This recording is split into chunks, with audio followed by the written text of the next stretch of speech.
bi élèves yi bëgg nañ ko lool dañuy ñëw àndandoo ku ci ne am nga lu la gënal ki ko moom mooy waa ji ginnaaw ba mu defee lu ëpp 20 at bitim réew ci la ñibbi ci Sénégal ngir taxawal projet bii daal di koy tuddee fast good. lépp lu ñuy béy fii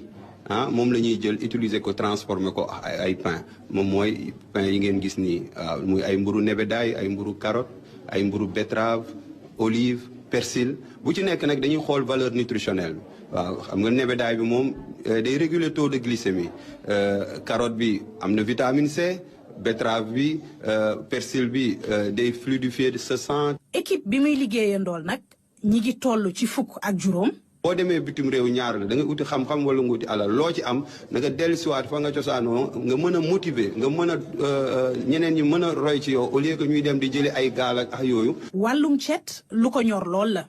moom nag am na itam ay partenaires ku ci mel ni nutritionniste bi nga xam ne dafa créer ab application ngir ñuy mën di saytu li ñuy lekk. boo gisee n'importe quel lekk boo demee restaurant wala nga nekk fenn ci benn kër. balaa ngay lekk li nga janoo moom ngay photo boo ko photo après application bi dina wax ñaata calories ñoo ci nekk ñaata protéines ñoo ci nekk ñaata ferñeent yu ci nekk lan moo ci nekk ba pare application bi boo si dugalee say données de santé yow mii ndax da nga feebar ndax am nga lii wala amoo loolu yëpp application bi daf koy analyser wax la ne li nga war a lekk nii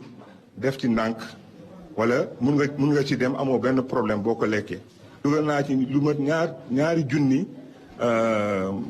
plat yoo xam ne ñu ngi ci biir. xale yi nag kontaan nañu te bëgg nañu lool li ñuy lekk ndax cherul te neex na lool. seen lekk yi dafa neex te dafa baax. d'habitude ay pain frite lay jël wala ay pain wala chocolat yooyu laay di jël wala ma jënd kii ay sandwich. depuis jour école bi. premier jour école lendemain bi laa ñëw léegi sama xarit ñu ne ma fii baax na lekk yu baax la ñuy joxe ma ne xam ma ñëw xool ma essayé ñëw ñam ma ne fii neex na lekk fii laa jëndee léegi. jamono ji ñu toll lekk lu baaxul dina indi nag